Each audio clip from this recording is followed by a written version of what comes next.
जय भीम साथियों। प्रस्तुत है बाबा साहब द्वारा लिखित पुस्तक संघ बनाम स्वतंत्रता। इस पुस्तक का हिंदी में ऑडियो बुक संस्करण के रूप में प्रस्तुतिकरण। चलिए शुरू करते हैं प्रस्तावना से। इस पुस्तिका के उद्भव के बारे में तथा जिस प्रेरणा ने मुझे इसे इस समय प्रकाशित करने के लिए अग्रसर किया, उसके बारे में यहाँ एक दो शब्द कहना गलत नहीं होगा।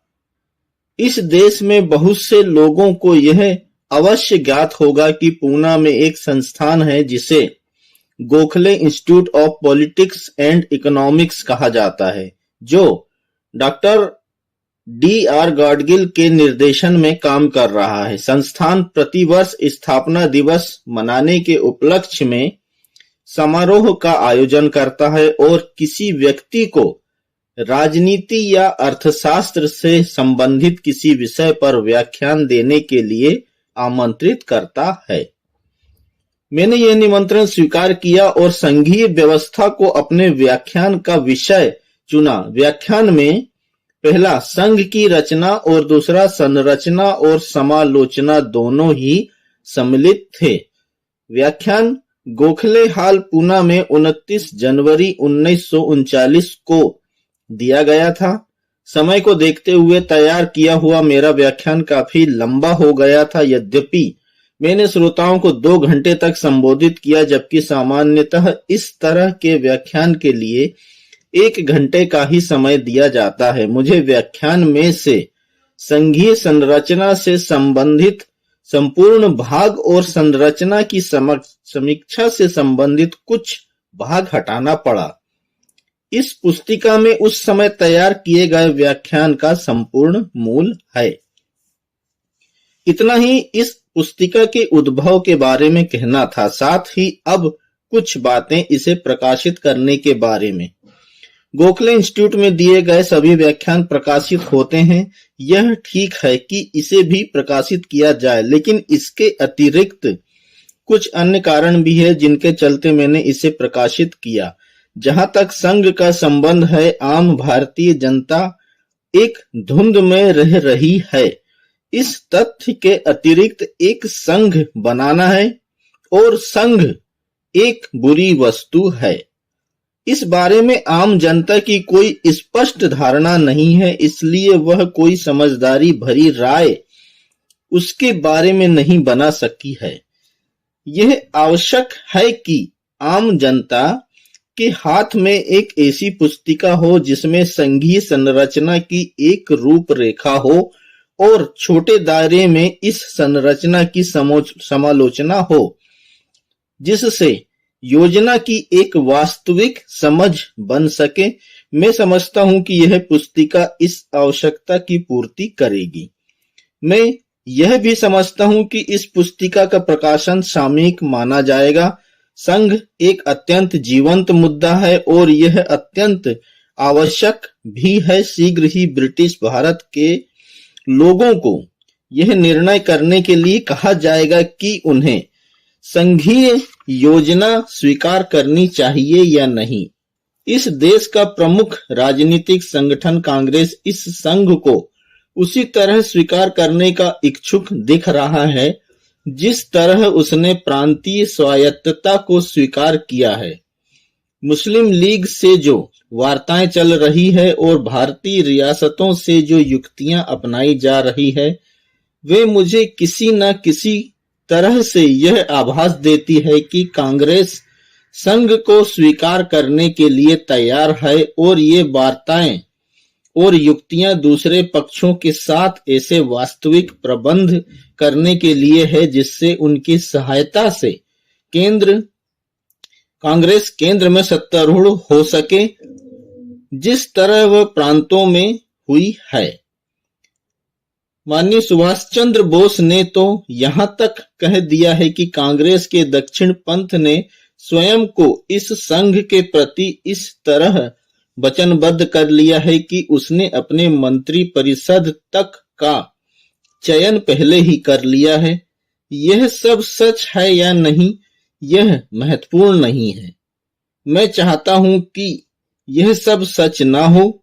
जो भी हो, मसला गंभीर और महत्वपूर्ण दोनों ही है और मैं सोचता हूं कि जिन्हें भी इस विषय पर कुछ कहना है उन्हें कहना चाहिए। वास्तव में मुझे लगता है कि ऐसे समय में मौन धारण करना गुनाह होगा। यही कारण है कि मैंने अपना व्याख्यान छपवाने में तत्परता दिखाई है। मुझे विश्वास है कि संघ के मामले पर मेरे विचार ऐसे हैं कि जिन्हें भले ही दूसरे लोग ना माने, लेकिन उन पर वे सोचने के लिए उत्प्रेरित अवश्य होंगे। Doctor B.R. अम्बेडकर। भाग 1 विषय प्रवेश। डॉक्टर गाडगिल और गोखले संस्थान के छात्रगण, आज आपको संबोधित करने के लिए मुझे आपने जो आमंत्रण दिया उसने मुझे गौरव प्रदान किया है। आज आप यहाँ एक ऐसा दिवस मनाने के लिए एकत्र हुए हैं जो आपके स्थापना दिवस के रूप में नियत है। मुझे आपके संस्थान के संस्थापक P. राव बहादुर R.R. काले को व्यक्तिगत रूप से जानने का सुयोग प्राप्त रहा है। वे पुरानी बंबई विधान परिषद में मेरे सहकर्मी थे। मुझे ज्ञात है कि जिस किसी भी विषय को वे छूते थे उस पर वे कितना ध्यान देते थे और कितना अध्ययन करते थे। निसंदेह इन सभी लोगों को जो ज्ञान एवं अध्ययन की परवाह करते हैं, एक ऐसे संस्थान की स्थापना के लिए उनका कृतज्ञ होना चाहिए जिसका मुख्य कार्य मेरी समझ में ज्ञान की खोज है और यह ज्ञान उन्हें सुलभ कराना है जो इसका उपयोग करना चाहते हैं।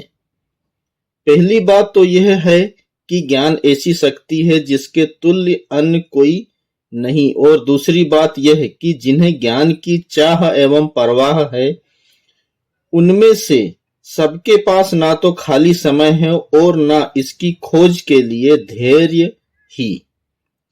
एक ऐसे व्यक्ति के रूप में जिसे ज्ञान की आवश्यकता में आस्था है और इसके अर्जन में आने वाली कठिनाइयों का एहसास भी, मैं उनसे और उनके द्वारा स्थापित संस्थान से जुड़कर प्रसन्नता का अनुभव करता हूं। मैंने अपने व्याख्यान के लिए जो विषय चुना है वह गवर्नमेंट ऑफ इंडिया एक्ट 1935 के अंतर्गत समाहित संघीय योजना है। विषय के शीर्षक से आपको आभास मिल गया होगा कि मैं संघीय संविधान का विश्लेषण करने जा रहा हूं। यह अपने आप में असंभव कार्य होगा। संघीय योजना एक विस्तृत बात है। इसके प्राविधान पहले ही गवर्नमेंट ऑफ इंडिया एक्ट 1935 के 321 के अनुच्छेदों दूसरे 9 अधिसूचियों में जो एक्ट के भाग हैं, तीसरे एक्ट के अंतर्गत जारी 31 अवार्ड्स इन काउंसिल और चौथे भारतीय राज्यों द्वारा पारित सैकड़ों विलय संबंधी प्रपत्रों में समाहित है। इतने विस्तृत विषयों पर बहुत कम लोग अधिकार का दावा कर सकते हैं और यदि किसी ने किया तो उसे इसकी विस्तृत व्याख्या करने में वर्षों का समय लगेगा। मैंने अपने लिए अत्यंत सीमित कार्य तय किया है, वह है इस योजना का कुछ स्वीकृत परिणामों के परिप्रेक्ष्य में परीक्षण करना और आपके समक्ष इस परीक्षण के परिणामों को प्रस्तुत करना, जिससे कि आप इस योजना के लाभों के बारे में अपना निर्णय ले सकें। यह सच है कि मैं इस योजना की रूपरेखा बताने जा रहा हूं। मैं समझता हूं कि यह एक अनिवार्य प्रारंभिक कार्य है जिसके बिना मेरी व्याख्या अधूरी ही रहेगी, लेकिन मैं अपने इस उद्देश्य के लिए जो रूपरेखा देने जा रहा हूं वह संक्षिप्ततम होगी और मात्र उतनी ही होगी जिससे इस योजना की गुणवत्ता के बारे में जो कहने जा रहा हूं उसे आप समझ सकें। भाग 2 भारतीय संघ का उद्भव और विकास। आधुनिक काल में 5 देश ऐसे हैं जिन्हें संघीय ढांचे को अपनाने वाला माना जाता है। वे हैं संयुक्त राज्य अमेरिका, दूसरा स्विट्जरलैंड, तीसरा साम्राज्यवादी जर्मनी, चौथा कनाडा, पांचवा ऑस्ट्रेलिया। इन पांचों के साथ छठा देश जो जोड़े जाने के लिए प्रस्तावित है वह है अखिल भारतीय संघ, यानी हमारा भारत देश। इस संघ की घटक इकाइयां क्या है? इस प्रश्न के उत्तर के लिए धारा 5 का संदर्भ लें। इसके अनुसार पहला, महामहिम के लिए राजाज्ञा द्वारा यह घोषणा विधि सम्मत होगी यदि इसके संदर्भ में संसद के सभी सदन द्वारा उनके समक्ष अभिवेदन प्रस्तुत किया गया है और यदि इसके आगे उल्लिखित शर्त को पूर्ण किया गया है कि उल्लिखित नियत तिथि को सर्वोच्च सत्ता के अधीन संघ भारतीय संघ के रूप में एकताबद्ध होगा। आ, प्रांतों जिनको आगे राज्यपाल के प्रांत के नाम से जाना, और बा, भारतीय रियासतें जिनका विलय हो चुका है या उसके बाद संघ में सम्मिलित होंगी और इस तरह स्थापित संघ में वे प्रांत सम्मिलित होंगे, वे इसके बाद मुख्य आयुक्त प्रांत कहे जाएंगे। दूसरा, उल्लिखित शर्त यह है कि रियासतें जिनके शासक इस एक्ट में प्रथम अनुसूची के भाग 2 में सन्निहित प्रावधानों के अनुसार राज्यसभा के लिए न्यूनतम 52 सदस्यों को चुनने के अधिकारी होंगे, और जिसकी कुल जनसंख्या जो दिए गए प्रावधानों के अनुसार निश्चित है, रियासतों के कुल जनसंख्या जो इस प्रकार निश्चित है कि आधी है, वही संघ में विलय हो गई है। इस धारा के अंतर्गत संघ के निर्माण की निर्धारित शर्तों को छोड़ते हुए यह स्पष्ट है कि संघ की इकाइयां हैं, पहला राज्यपाल के प्रांत, दूसरा मुख्य आयुक्त प्रांत, तीसरा भारतीय रियासतें। भारतीय संघ का आकार क्या है? भारतीय संघ के बारे में कई लोग जब बात करते हैं तो लगता है कि उन्हें यह समझ नहीं है कि कैसी बृहद सत्ता यह होने जा रही है। भारतीय संघ क्षेत्रफल के अनुसार अमेरिका और ऑस्ट्रेलिया का 3/5 और कनाडा का आधा है। यह जर्मनी का 9 गुना और स्विट्जरलैंड का 120 गुना है। जनसंख्या में वह संयुक्त राज्य अमेरिका का 3 गुना, जर्मनी का 5 गुना, कनाडा का 35 गुना, ऑस्ट्रेलिया का 58 और स्विट्जरलैंड का 88 गुना है। इसकी निर्मात्र इकाइयों के माप में यह संयुक्त राज्य अमेरिका से 3 गुना बड़ा, जर्मनी से 6.5 गुना बड़ा, स्विट्जरलैंड से 8 गुना बड़ा, कनाडा से 18 गुना बड़ा और ऑस्ट्रेलिया से 27 गुना बड़ा है। इस तरह भारतीय संघ एक बड़ा संघ ही नहीं है, यह संघों में महाकाय है। वह कौन सा सोर्स है जिससे संघ अपनी शासकीय शक्तियां व अधिकार ग्रहण करता है? धारा 7 के अनुसार संघ की कार्यपालिका के अधिकारों को क्रियान्वयन गवर्नर जनरल द्वारा महामहिम के लिए किया जाएगा। इसका अर्थ यह है कि संघ की सत्ता राजमुकुट यानी क्राउन में ग्रहित है। इस रूप में भारतीय संघ अमेरिकी संघ से भिन्न है। संयुक्त राज्य अमेरिका में संघ की शक्तियां जनता द्वारा ग्रहित होती है। अमेरिकी जनता वह सोर्स है जहां से अधिकार व्युत्पन्न होते हैं। जहां यह संयुक्त राज्य अमेरिका संघ से भिन्न है, वहीं भारतीय संघ ऑस्ट्रेलिया और कनाडा के संघों के सदृश दिखता है। ऑस्ट्रेलिया और कनाडा में संघीय सरकार की सत्ता के सोर्स भी राजमुकुट यानी क्राउन है और गवर्नमेंट ऑफ इंडिया एक्ट की धारा 7, ऑस्ट्रेलियाई एक्ट की धारा 6 और कनाडाई एक्ट की धारा 9 के सदृश है। यह कि इस तरह भारतीय संघ अमेरिकी संघ से भिन्न और कनाडाई व ऑस्ट्रेलियाई संघ के समरूप दिखे, यह पूर्णता समझा जा सकता है। संयुक्त राज्य अमेरिकी गणराज्य है, जबकि कनाडा और भारत सर्वोच्च सत्ता के अधिराज्य है। पहले में सारी सत्ता के सोर्स जनता है, दूसरे में सारी सत्ता का सोर्स राजमुकुट यानी क्राउन है। राजमुकुट यानी क्राउन अपने अधिकार कहां से ग्रहण करता है? कनाडा और ऑस्ट्रेलिया के बारे में यह प्रश्न अनावश्यक है, क्योंकि राजमुकुट समस्त अधिकारों का अंतिम सोर्स है और इसके परे या पीछे कुछ भी ऐसा नहीं है जहां उसके अधिकारों को संदर्भित किया जा सके। क्या भारतीय संघ के बारे में ऐसा कहा जा सकता है? क्या राजमुकुट संघ द्वारा क्रियान्वित किए जाने वाले कार्यों का अंतिम सोर्स है? क्या राजमुकुट के परे या पीछे कुछ ऐसा नहीं है जहां इस अधिकार को संदर्भित किए जाने की आवश्यकता हो? इस प्रश्न का उत्तर यह है कि अधिकारों के मात्र एक अंश के लिए राजमुकुट अंतिम सोर्स है और बचे हुए अंश के लिए राजमुकुट अंतिम सोर्स नहीं है। विलय प्रपत्र की शर्तों से यह स्पष्ट है कि यही सही वस्तु स्थिति है। मैं प्रपत्र प्रारूप से निम्नांकित को उद्धृत करता हूं।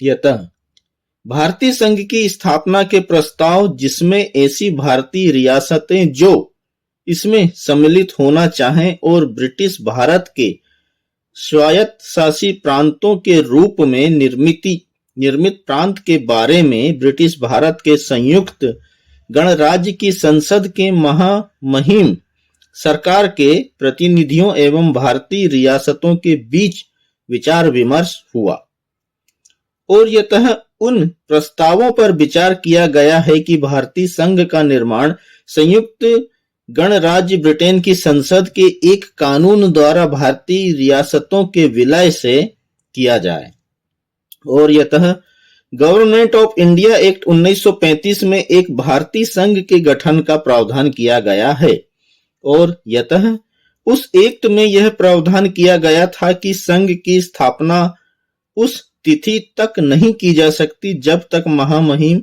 राजाज्ञा द्वारा यह उद्घोषणा न करे और यह उद्घोषणा तब तक नहीं की जा सकती जब तक भारतीय रियासतों की आवश्यकता संख्या संघ में सम्मिलित नहीं हो जाती और यतः कथित एक्ट मेरे किसी भी राज्य क्षेत्र पर मेरी सम्मति व सहमति जो संघ में सम्मिलित होने से प्रतिलक्षित है के बिना लागू नहीं होगा। अतः मैं पूरा नाम व पद उल्लिखित करें, शासक रियासत का नामोल्लेख करें, अपनी उल्लिखित रियासत में और उसके ऊपर अपनी संप्रभुता का प्रयोग भारत के हित व कल्याण के कार्य में सहयोग करने के उद्देश्य से राजमुकुट के अधीन संघ, जिसे भारतीय संघ जिसमें राज्यपाल के प्रांत कहे जाने वाले प्रांत और वे प्रांत जिन्हें मुख्य आयुक्त के प्रांत कहा जाता है और अन्य भारतीय रियासतों के शासकों के साथ यह अपना विलय प्रपत्र निष्पादित करता हूं और यह घोषणा करता हूं कि मैं गवर्नमेंट ऑफ इंडिया एक्ट 1935 के अंतर्गत स्थापित भारतीय संघ में सम्मिलित होता हूं, बशर्ते कि महामहिम द्वारा विलय का यह प्रपत्र स्वीकार हो। भारतीय संघ की यह एक महत्वपूर्ण विशेषता है। भारतीय संघ और कनाडियाई तथा ऑस्ट्रेलियाई संघ में यह अंतर कैसे आया? इस अंश के लिए राजमुकुट अंतिम सोर्स है और किस अंश के लिए नहीं? इन प्रश्नों को समझने के लिए आपको दो बातों पर ध्यान देना चाहिए। पहला, भारतीय संघ दो भिन्न क्षेत्रों को सम्मिलित करता है, ब्रिटिश और भारतीय रियासतें। यदि आप धारा 5 का संदर्भ लें तो यह स्पष्ट होगा। दूसरा, इन क्षेत्रों के राजमुकुट से वही संबंध नहीं है। ब्रिटिश भारत के नाम से जाना जाने वाला क्षेत्र राजमुकुट में ही निहित है, जबकि भारतीय रियासत का क्षेत्र राजमुकुट में निहित न होकर शासक में निहित है। यह स्पष्ट है कि आप धारा 2 और धारा 311 का संदर्भ लें। ब्रिटिश भारत के अधिक्षेत्र के राजमुकुट में निहित होने के कारण इस पर राजमुकुट की संप्रभुता है और भारतीय राज्य के अधिक्षेत्र के राज्य के शासक में निहित होने के कारण राज्य के ऊपर राज्य के शासक की संप्रभुता है। अब आप यह समझ जाएंगे कि मैंने क्यों कहा कि भारतीय संघ के अधिकार क्षेत्र में सिर्फ एक भाग के लिए शक्ति का अंतिम सोर्स राजमुकुट है और बचे हुए भाग के लिए राजमुकुट भारतीय संघ की शक्ति का अंतिम सोर्स वहीं तक है जहां तक ब्रिटिश भारत भारतीय संघ का भाग है।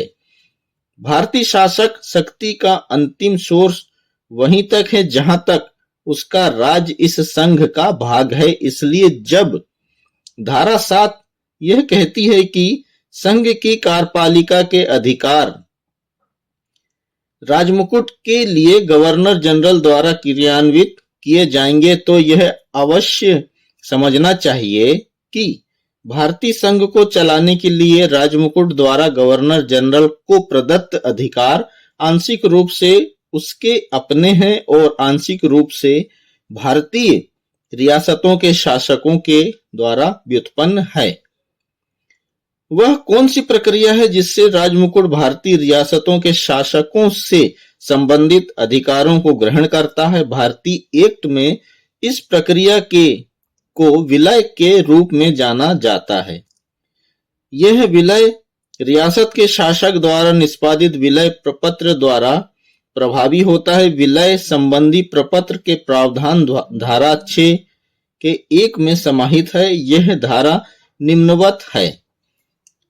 6वां, किसी राज्य को संघ में सम्मिलित माना जाएगा यदि महामहिम ने राज्य के विलय के उस प्रपत्र को अपनी स्वीकृति प्रदान कर दी हो जिसमें शासक स्वयं अथवा उसका उत्तराधिकारी हो।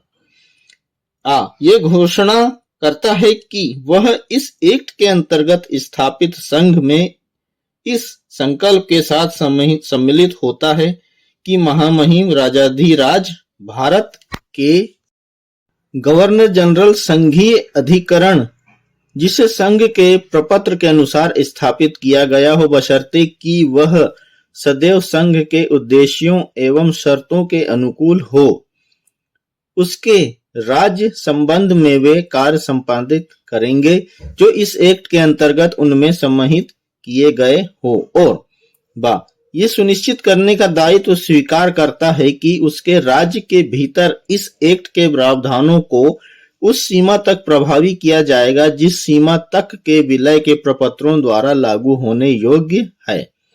यह विलय का प्रपत्र ही है जो राजमुकुट को पहली बार वहां तक अधिकार देता है जहां तक भारतीय रियासत इस संघ का भाग है, और इसी कारण राजमुकुट का अधिकार इस संघ और उसके ऊपर आंशिक रूप से व्युत्पादित है। संघ के जन्म के बारे में यही कानून है। इस संघ के विकास के बारे में क्या कानून है? दूसरे शब्दों में परिवर्तन के बारे में क्या कानून है? परिवर्तन के बारे में विधिक प्रावधान धारा 6 का 1A, अनुसूची 2 और धारा 6 का 5 में सन्निहित है। धारा 6 का 1A द्वारा स्पष्ट है कि किसी राजा द्वारा विलय प्रपत्र द्वारा निष्पादित विलय इस एक्ट द्वारा स्थापित संघ में है। अनुसूची 2 संविधान में भविष्य में होने वाले संशोधनों से संबंधित है। यह घोषित करती है कि गवर्नमेंट ऑफ इंडिया एक्ट के ऐसे कौन से प्रावधान हैं जिनमें संशोधन विलय के प्रपत्र को प्रभावित नहीं करेगा।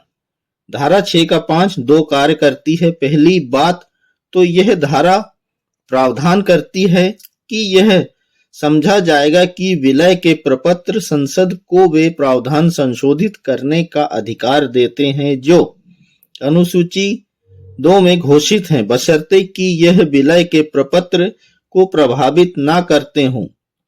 दूसरी बात यह है कि यद्यपि संसद एक्ट के उन प्रावधानों में बिना विलय के प्रपत्र को प्रभावित किए संशोधन कर सकती है जो संशोधन के लिए मुक्त है, लेकिन यह संशोधन राज्य के लिए तब तक बाध्यकारी नहीं होगा जब तक कि यह विलय के पूरक प्रपत्र द्वारा राज्य के लिए बाध्यकारी स्वीकार नहीं किया जाता। कुल मिलाकर इस संघ की इकाइयां एक ऐसी संपूर्ण इकाई की रचना नहीं करती है जिन पर समान कार्रवाई लागू हो सके। इकाइयां अलग अलग है, वे एक साथ मात्र आबद्ध हैं। कुछ कार्यों के लिए इकाइयों की स्थितियों में बिल्कुल परिवर्तन नहीं किया जा सकता। कुछ कार्यों के लिए परिवर्तन की अनुमति है, लेकिन यह परिवर्तन सभी इकाइयों पर समान रूप से लागू नहीं हो सकता। कुछ इकाइयां इससे आबद्ध होंगी, लेकिन कुछ तब तक आबद्ध नहीं होंगी जब तक उनकी सहमति ना हो। दूसरे शब्दों में, इस संबंध में विकास का कोई प्रावधान नहीं है। यह स्थिर है, गतिशील नहीं है। यहाँ विकास द्वारा परिवर्तन संभव नहीं है, और जहां यह संभव है वह तब तक बाध्यकारी नहीं है जब तक इसे स्वीकार ना किया जाए।